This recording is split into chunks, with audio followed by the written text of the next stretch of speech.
Good evening बच्चों। बेटा आज हम लोग ट्रांसक्रिप्शन इन यूकैरियोट्स का लेक्चर लेके आए हैं, जिसके अंदर हम लोग यूकैरियोट्स के अंदर जो ट्रांसक्रिप्शन है वो कैसे होगी, प्लस जो प्रोकैरियोटिक ट्रांसक्रिप्शन थी उससे हमारी यूकैरियोटिक ट्रांसक्रिप्शन जो है वो कैसे अलग होगी। साथ ही साथ बेटा हम लोग बात करेंगे कि जो ट्रांसक्रिप्शन होने के बाद जो मॉडिफिकेशन होती है यूकैरियोट्स के अंदर वो किस तरीके से होती है। बेटा इससे पहले हम लोगों ने प्रोकैरियोटिक ट्रांसक्रिप्शन इससे लास्ट लेक्चर में की थी। उससे पहले बेटा हमने डीएनए की रेप्लिकेशन पढ़ चुके हैं। डीएनए का जो स्ट्रक्चर होता है वो चाहे डबल हेलिक्स स्ट्रक्चर हो चाहे केमिकल स्ट्रक्चर हो, उसके बारे में बेटा हम लोग बात कर चुके हैं। आज हम लोग बेटा ट्रांसक्रिप्शन इन यूकैरियोट्स का लेक्चर लेके आए हैं। स्टार्ट करते हैं बेटा। पहले मैं आपको ये बता दूं कि प्रोकैरियोट्स की जो ट्रांसक्रिप्शन थी और यूकैरियोट्स की जो ट्रांसक्रिप्शन है उसमें कुछ माइन्यूट चेंजेस हैं, उनके ऊपर हम लोग फोकस करेंगे। बाकी जो 3 स्टेप्स थे आपके इनिशिएशन, इलोंगेशन और टर्मिनेशन, ओके, वो 3 स्टेप जो है आपके यहाँ पे भी फॉलो होंगे। डन है, चलिए स्टार्ट करते हैं। यूकैरियोट्स के अंदर बेटा आरएनए पॉलीमरेज एंजाइम जो है वो यूज होता है। कौन सा एंजाइम यूज होता है बेटा? आरएनए पॉलीमरेज एंजाइम यूज होता है। ओके, आरएनए पॉलीमरेज को हम लोग बोलते हैं बेटा डीएनए डिपेंडेंट आरएनए पॉलीमरेज। क्यों बोलते हैं बेटा? क्योंकि ट्रांसक्रिप्शन एक ऐसी प्रोसेस है जिसके अंदर डीएनए से आरएनए बनता है। मतलब डीएनए की इंफॉर्मेशन को आरएनए के लिए लेके जाया जाता है। मतलब डीएनए के ऊपर जो कोड है उसको आरएनए के अंदर ट्रांसफर किया जाता है। ऐसा क्यों किया जाता है? क्योंकि बेटा हमारा फाइनल मोटिव क्या है? हमारा फाइनल मोटिव है डीएनए से आरएनए और आरएनए से प्रोटीन का बनाना। ओके, और डीएनए से आरएनए प्रोकैरियोट्स के अंदर सब कुछ साइटोप्लाज्म में हो रहा था क्योंकि उनके पास न्यूक्लियस नहीं होता। और हमारे यहाँ पे क्या है बेटा, यूकैरियोट्स में डीएनए से आरएनए न्यूक्लियस के अंदर बनता है और न्यूक्लियस के बाहर आपका आरएनए से प्रोटीन बनता है। ओके, और इस एंजाइम को हम लोग डीएनए डिपेंडेंट आरएनए पॉलीमरेज क्यों बोल रहे हैं बेटा? ऐसा इसलिए बोल रहे हैं क्योंकि डीएनए के ऊपर डिपेंड होके ये क्या बनाएगा? आरएनए बनाएगा। ओके, डीएनए के ऊपर बैठ के ये किसकी फॉर्मेशन करने वाला है? आरएनए की फॉर्मेशन करने वाला है। इसकी वजह से हम लोग इसको DNA dependent RNA polymerase enzyme के नाम से जानते हैं। Okay, DNA dependent RNA polymerase enzyme के नाम से जानते हैं। प्रोकैरियोट्स के अंदर आपका एक आरएनए पॉलीमरेज पूरा का पूरा प्रोकैरियोट की ट्रांसक्रिप्शन कर सकता था, लेकिन हमारे यहाँ पे हमें 3 तरीके के आरएनए पॉलीमरेज पढ़ने होंगे। Okay, RNA polymerase 1, RNA polymerase 2, RNA polymerase 3, ये 3 तरीके के पॉलीमरेज एंजाइम हमें पढ़ने होंगे और ये अलग अलग काम भी करते हैं। आरएनए पॉलीमरेज 1 न्यूक्लियोलस में पाया जाता है और आरआरएनए की फॉर्मेशन करता है। आरआरएनए की भी सभी यूनिट नहीं, 28S आरएनए, 18S और 5.8S, मतलब लार्ज यूनिट को फॉर्म करने का काम करेगा। आरएनए पॉलीमरेज 2 न्यूक्लियस में पाया जाता है, एमआरएनए और एचएनआरएनए की फॉर्मेशन में हेल्प करता है। आरएनए पॉलीमरेज 3 दोनों जगह पाया जाता है, न्यूक्लियोलस में भी और न्यूक्लियस में भी। ये बेटा टीआरएनए और 5S आरएनए और कुछ स्मॉल एचएनआरएनए की भी फॉर्मेशन ये पॉलीमरेज एंजाइम करता है। ओके, 5S आरएनए यहाँ पे ये इंपॉर्टेंट है क्योंकि ये जो आपका आरएनए पॉलीमरेज 3 था इसने एक यूनिट को छोड़ दिया था। तो यहां से क्वेश्चन बन सकता है। जनरली बच्चे ये सोचते हैं कि आरएनए पॉलीमरेज 1 आरआरएनए की फॉर्मेशन करता है, लेकिन एक ऐसा आरआरएनए, एक ऐसी यूनिट आरआरएनए की जो बच जाती है और जो आरएनए पॉलीमरेज 3 द्वारा कंप्लीट की जाती है, वो है बेटा आपका 5S आरएनए, जिसको आरएनए पॉलीमरेज 3 कंप्लीट करता है। ओके, अब हम लोग बात करेंगे बेटा इनिशिएशन की। इनिशिएशन की अगर हम बात करें तो इनिशिएशन में हमें चाहिए होते थे प्रमोटर। याद करो, प्रोकैरियोट्स के अंदर हम लोग बात करते थे बेटा प्रिब्नोबॉक्स की। यहाँ पे भी हम लोग बेटा ऐसे ही प्रमोटर की बात करेंगे और यहाँ पे जो प्रमोटर की डिस्कवरी है वो बेटा गोल्डबर्ग ने दी थी। इन्होंने कहा कि जब आरएनए पॉलीमरेज, जैसे मान लो आरएनए पॉलीमरेज यहाँ पे बाइंड हुआ है और आगे जो है वो ट्रांसक्रिप्शन कर रहा है, उससे पहले कुछ उसे स्पेसिफिक साइट चाहिए होती है। एक साइट चाहिए होती है बेटा टाटा, ये 10 to 35 अपस्ट्रीम रीजन में। मैंने आपको ये बताया हुआ है बेटा कि जो इस साइड चलते हैं हम लोग, ये अपस्ट्रीम रीजन होता है और जिस साइड आपका पॉलीमरेज एंजाइम काम कर रहा है वो डाउनस्ट्रीम प्रोसेस होता है। इसके इस साइड आपको कुछ बेस चाहिए होते हैं, TA 10 to 30 बेस पेयर के अंदर ये सीक्वेंस चाहिए होता है, टाटा बॉक्स बोलते हैं, और CAAT ये बॉक्स आपको चाहिए होते हैं। इसके बीच में GC GC GC GC ये सारी चीजें जो है वो रिक्वायरमेंट होती है प्रमोटर की तरह काम करने के लिए यूकैरियोट्स के अंदर। अब हमारे पास 3 तरीके के पॉलीमरेज है, पॉलीमरेज 1, पॉलीमरेज 2, पॉलीमरेज 3। बेटा ये जो पॉलीमरेज है इनको कुछ एडिशनल में प्रोटीन की जरूरत होती है काम करने के लिए। मैं उन प्रोटीन्स के नाम आपको बताऊंगा, लेकिन इतना डिटेल में CBSE लेवल पे जाने की जरूरत नहीं है। बट हाँ, जब आप लोग हायर स्टडीज़ में जाते हो फर्स्ट ईयर में, सेकंड ईयर में, तब आपको ये काम आ जाएगी। ओके, सो अगर आपको रिक्वायर्ड है आप इसको के ऊपर ध्यान दे सकते हैं। अगर आपको समझ में नहीं आए तो कोई दिक्कत नहीं है, सिर्फ ये फर्स्ट, सेकंड और थर्ड ईयर में जो है आपको, जब आप हायर स्टडीज़ के लिए जाओगे ग्रेजुएशन वगैरह में, तब आपको वो प्रोटीन्स जो है वो रिक्वायर्ड हो सकते हैं, बाकी अभी नहीं होंगे। ओके, पर हम लोग देख लेते हैं। अगर इनमें सबसे मेन इंपॉर्टेंट है बेटा mRNA का बनना, क्योंकि mRNA आपकी एक्चुअल में DNA से इंफॉर्मेशन लेता है। DNA की इंफॉर्मेशन ट्रांसफर होती है बेटा mRNA में, और mRNA के ऊपर ही बनते हैं प्रोटीन। rRNA और tRNA सिर्फ और सिर्फ आपका हेल्प करते हैं प्रोटीन बनने में, ना कि वो एक्चुअल में कोड करते हैं। एक्चुअल में कोड कौन करता है बेटा? mRNA। सो हमारा इंपॉर्टेंट कौन सा हो जाता है बेटा? RNA2। RNA2 को काफी सारे प्रोटीन चाहिए होते हैं, ट्रांसक्रिप्शन फैक्टर चाहिए होते हैं। हम लोग ये TF लिख रहे हैं यहाँ पे। ये जो TF है ये ट्रांसक्रिप्शन फैक्टर है। Transcription factor A, B, D, P, F इस तरीके से उसे चाहिए होते हैं, और कुछ प्रोटीन TBP प्रोटीन चाहिए होता है, और फिर जो है RNA पॉलीमरेज आके यहाँ पे बाइंड होता है। ओके, ये प्रोटीन हमें ध्यान नहीं रखने, पर हाँ मैं आपको ये बताना चाहता हूँ कि ऐसे प्रोटीन्स की जरूरत होती है। इसमें जो TF2H है, ट्रांसक्रिप्शन फैक्टर 2H है, वो DNA को ऐसे ओपन करता है ताकि उसके अंदर RNA की फॉर्मेशन हो सके। ओके, ऐसे ही प्रोकैरियोट्स में भी होता था। प्रोकैरियोट्स में बीटा डैश यूनिट थी जो कि क्या करती थी, आपके DNA को इस तरीके से ओपन करती थी।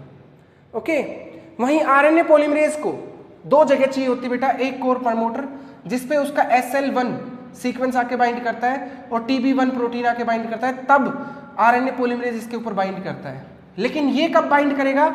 जब UBF और UBF2 प्रोटीन होंगे तब काम करेगा। मैं आपको कह रहा हूं बेटा, अगर ध्यान नहीं रहता है कोई दिक्कत नहीं है, ये नहीं आता CBSE में, पर हाँ आगे आ सकता है। ठीक है, RNA पॉलीमरेज 3 को काम करने के लिए, क्योंकि RNA पॉलीमरेज 3 काम कर रहा है, एक तो 5S RNA बनाता है, एक tRNA बनाता है और एक SNRNA बनाता है। सो 5S RNA के लिए उसे 2 बॉक्स चाहिए, बॉक्स A, बॉक्स C, और tRNA के लिए उसे 2 बॉक्स चाहिए, बॉक्स A, बॉक्स B, और SNRNA के लिए उसे 3 बॉक्स चाहिए, एक तो टाटा, एक PSC और एक DSC। ओके, बस इतना ध्यान रखना है आपको। ओके, ये प्रोकैरियोटिक साइट थी, सबकी अलग अलग थी। कहने का मतलब सिर्फ इतना था कि टाटा बॉक्स जो है वो होना जरूरी है। टाटा बॉक्स जो है वो मेन है, ठीक है, किसके अंदर? यूकैरियोट्स के अंदर, और CAAT बॉक्स। बाकी प्रमोटर्स जो है वो अलग अलग जगह पे अलग अलग तरीके के होते हैं, अलग अलग तरीके की प्रोटीन की जरूरत होती है। ठीक है, ये मैंने प्रोटीन बताए थे, TFFF, TFBB, ये प्रोटीन की जरूरत होती है। इतने प्रोटीन हमें याद नहीं रखने। ठीक है, यहाँ पे UBF, UBF2 कोर प्रोटीन में आपका SL1 TBP चाहिए, इसको बॉक्स A, बॉक्स C के प्रोटीन चाहिए, बॉक्स A, बॉक्स B के प्रोटीन चाहिए, टाटा चाहिए, SNRNA को DSC और PSC के प्रोटीन जो है वो चाहिए। ओके, अब बात करते हैं हम लोग बेटा किसकी? इलोंगेशन की। इलोंगेशन सेम होती है प्रोकैरियोट्स जैसे। ठीक है, आपने DNA को ओपन किया, उसके ऊपर आप बेस पेयर ऐड करते जा रहे हो, एक टेम्पलेट स्टैंड है, एक कोडिंग स्टैंड है, टेम्पलेट स्टैंड के ऊपर आप ऐड करते जा रहे हो, 5' to 3' आप ऐड करते जा रहे हो, और RNA आपका बनता जा रहा है। ठीक है, ठीक है, वो सेम है। बात आ जाती है टर्मिनेशन की।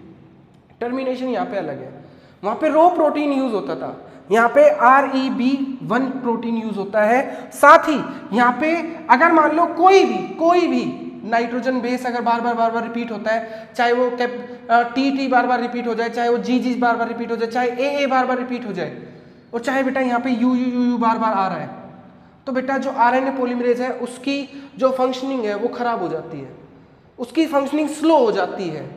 जैसे आप लोग साइकिल चलाते हो ना बेटा, साइकिल चलाते हो और आपको कोई एकदम से ब्रेक मारने के लिए कहे, आप लोग ब्रेक मारते हो, आपकी साइकिल जो है वो अनबैलेंस हो जाती है, आप उतर जाते हो एक बार। जब आप बहुत कम स्पीड में चलते हो, सो जो आपकी साइकिल है वो बैलेंस नहीं होती इतने अच्छे से, चाहे आप स्कूटी चला लो, चाहे आप बाइक चला लो, जब बिल्कुल आप ब्रेक मारने को होते हो तो आपको नीचे पैर रखने ही होते हैं। इसी तरीके से समझो, आप साइकिल देखो, आप चला रहे हो, बहुत तेज चला रहे हो, एकदम से आपको कोई बोले ब्रेक मारो, तो आप ब्रेक मारते हो, फिर आप बैलेंस नहीं कर पाते रुकने के बाद, फिर आपको उतरना होता है। सेम इसी तरीके से जब ये रीजन बार बार आते हैं तो जो आपका आरएनए पॉलीमरेज होता है वो बैलेंसिंग नहीं कर पाता अपने आप को और यहाँ से अलग हो जाता है, उसकी स्पीड बहुत ज़्यादा कम हो जाती है और ये काम करने में आपका REB1 प्रोटीन भी जो है वो काम करता है टर्मिनेशन में। ओके, सो ये बात है किसके अंदर बेटा, आरएनए ट्रांसक्रिप्शन के अंदर। बट यूकैरियोट्स के अंदर आपको पता है कि डीएनए से आरएनए न्यूक्लियस में बना है और आरएनए से प्रोटीन कहाँ बनेगा, साइटोप्लाज्म में। और आपका सीक्वेंस इतना स्टिक होना चाहिए, आपका इतना अच्छा सीक्वेंस होना चाहिए कि उसमें कोई चेंज नहीं आना चाहिए। ऐसा ना हो कि डीएनए तो कुछ और इंफॉर्मेशन भेजी है और आगे चल के वो कुछ और बन जाए, ये नहीं होना चाहिए। आपका जो सीक्वेंस है जो एमआरएनए के ऊपर आया है वो क्या रहे, वो कंजर्व रहे, वो रास्ते में चेंज ना हो जाए जब आप न्यूक्लियस से साइटोप्लाज्म में जा रहे हो। इस बात का पूरा ध्यान रखा जाता है। इसलिए उस टाइम पे जब एमआरएनए बन जाता है, क्योंकि एमआरएनए मेन है, जब एमआरएनए बन जाता है तो उसकी मॉडिफिकेशन की जाती है। ये अगर आपका एमआरएनए बना है तो इसके दोनों साइड पे 2 सिपाही खड़े कर दिए जाते हैं कि भाई तेरे को कुछ नहीं होना चाहिए, रास्ते में तेरे को कोई छेड़छाड़ नहीं होनी चाहिए तेरे साथ, क्योंकि तू एक ऐसी सीक्वेंस है जिसने आगे चल के प्रोटीन बनाना है, जिससे आगे चल के बंदे का सब कुछ बॉडी स्ट्रक्चर जो है वो बनने वाला है। ओके, क्योंकि उसके अंदर चेंज आया बीमारी पक्की है, ठीक है, तो बेटा उसके अंदर चेंज नहीं आना चाहिए, ठीक है। सो यहाँ पे चेंज आया तो बंदे के अंदर चेंज आया जाएगा, ठीक है। 5' एंड होता है, 3' एंड होता है। 5' एंड पे कैपिंग कर दी जाती है, एक सिपाही खड़ा कर दिया जाता है जिसको बोलते हैं मिथाइल ग्वानोसिन फोस्फेट। कुछ नहीं है, शुगर के राइबोज शुगर के साथ ग्वानोसिन है और फोस्फेट है और उस पर क्या लगा दिया, मिथाइल ग्रुप लगा दिया, बस इतनी सी चीज यहाँ पे लगा दी। ओके, और 3' एंड पे पॉली ए टेल लगा दी जाती है। पॉली ए टेल कौन से एंजाइम के थ्रू लगाई जाती है बेटा, PAP, पॉली एडेनाइल पॉलीमरेज एंजाइम के थ्रू, पॉली एडेनाइल बाइंडिंग प्रोटीन के थ्रू, ठीक है। ये जो एंजाइम है ये यहाँ पे पॉली ए टेल लगा देते हैं और यहाँ पे आपका ग्वानोसिन कौन अटैच करता है बेटा, ग्वानाइल ट्रांसफेरेज एंजाइम जो है 5' एंड पे ये काम करता है। क्योंकि एमआरएनए आपका कैसा होना चाहिए, बिल्कुल करेक्ट होना चाहिए, जो सीक्वेंस डीएनए ने दिया है वही सीक्वेंस एमआरएनए के ऊपर आना चाहिए, कोई चेंज नहीं आने चाहिए, इसलिए ये हुआ है। ओके, अब आती है बात कि जो एमआरएनए होता है किसका, यूकैरियोट्स का, उसमें काफी सीक्वेंस ऐसे होते हैं जो प्रोटीन को कोड करेंगे और काफी सीक्वेंस ऐसे होते हैं जो नॉन कोडिंग होते हैं, जिनकी रिक्वायरमेंट नहीं होती। सो इसलिए हमें उसकी मॉडिफिकेशन पढ़नी होती है और यही होता है बेटा क्या, पोस्ट ट्रांसक्रिप्शन मॉडिफिकेशन। एक मॉडिफिकेशन क्या, 5' और 3' एंड पे हमने मॉडिफाइड किया। एक और मॉडिफिकेशन क्या, कि जो आरएनए बना है उसमें 2 तरीके के सीक्वेंस है, एक कोडिंग कौन सा, एक्सोन, और एक नॉन कोडिंग कौन से होते हैं, इंट्रोन होते हैं इनके बीच में। इनको हमें क्या करना है, कट करना है, किनको, इंट्रोन को। और एक हमें पर्टिकुलर एमआरएनए बनाना है, एक पर्टिकुलर एमआरएनए बनाना है जिसके ऊपर क्या हो, सिर्फ एक्सोन हो, सिर्फ क्या हो, सिर्फ और सिर्फ क्या हो, एक्सोन हो उसके ऊपर, इंट्रोन का तो नाम भी ना हो वहां पे। ये काम करने में कौन सा एंजाइम काम करेगा, जो इंट्रोन को हटा के, जैसे सीजर होती है ना, सीजर, इंट्रोन को बीच बीच में से हटा दी जाए और एक्सोन को जोड़ दिया जाए, ये काम करेगा बेटा एसएनआरएनए और कुछ प्रोटीन, और ये मिलके क्या बोले जाते हैं बेटा, स्नप्स बोले जाते हैं। क्या बोले जाते हैं, स्नप्स। ओके, ये काम होता है स्प्लाइसिंग। ओके, आरएनए की स्प्लाइसिंग, एमआरएनए की स्प्लाइसिंग। ओके, अब बात आती है बेटा difference between prokaryote and eukaryotic transcription. आपने क्या देखा पिछली एक वीडियो से और ये वीडियो में, आपने देखा कि वहां पे साइटोप्लाज्म के अंदर ही डीएनए से आरएनए और आरएनए से प्रोटीन बन रहे थे, लेकिन यहाँ पे डीएनए से आरएनए कहाँ, न्यूक्लियस में, यूकैरियोट्स में, और आरएनए से प्रोटीन कहाँ पे आरएनए से प्रोटीन, आपका साइटोप्लाज्म में। यहाँ पे जगह अलग अलग है, यहाँ पे जगह अलग है तो मॉडिफिकेशन होगी, प्रोकैरियोट्स में मॉडिफिकेशन नहीं होगी। प्रोकैरियोट्स में इंट्रोन नहीं होते, यूकैरियोट्स में होते हैं। ओके, प्रोकैरियोट्स में बेटा सिस्टोन वो जगह होती है जो कोड करती है आरएनए की, वो साइट जो कि कोड करती है किसी प्रोटीन को। यूकैरियोट्स में एक सिस्टोन होता है, मोनोसिस्टोन होता है, मतलब कि एक आरएनए सिर्फ एक प्रोटीन को कोड करेगा, लेकिन इसके अंदर बेटा पॉलीसिस्टोन होता है। प्रोकैरियोट्स के अंदर एक आरएनए काफी सारे प्रोटीन को कोड कर सकता है। डीएनए से आरएनए बनना ट्रांसक्रिप्शन, आरएनए से प्रोटीन बनना ट्रांसलेशन। एक आरएनए कई सारे ट्रांसलेशन कर देगा, कई सारे प्रोटीन बना देगा। पॉलीसिस्टोन किसमें? प्रोकैरियोट्स में। मोनोसिस्टोन किसमें? यूकैरियोट्स में। आई बात समझ में? ये डिफरेंस है किसके अंदर? प्रोकैरियोट्स के अंदर और यूकैरियोट्स के अंदर। प्रोकैरियोट्स के अंदर एक एंजाइम, कौन सा? आरएनए पॉलीमरेज सारे काम कर देगा। यहाँ पे RNA polymerase 1, RNA polymerase 2, RNA polymerase 3। Okay, so this is all about for RNA transcription. बेटा हमने 2 लेक्चर में कंप्लीट किया है, एक आपका प्रोकैरियोट्स की और एक आपकी यूकैरियोट्स की। आई होप आपको ये लेक्चर समझ में आया होगा, और अगर आपको लेक्चर अच्छा लगे तो बेटा इसको जो है आप लाइक करें, सब्सक्राइब करें और शेयर करें। Thank you so much students.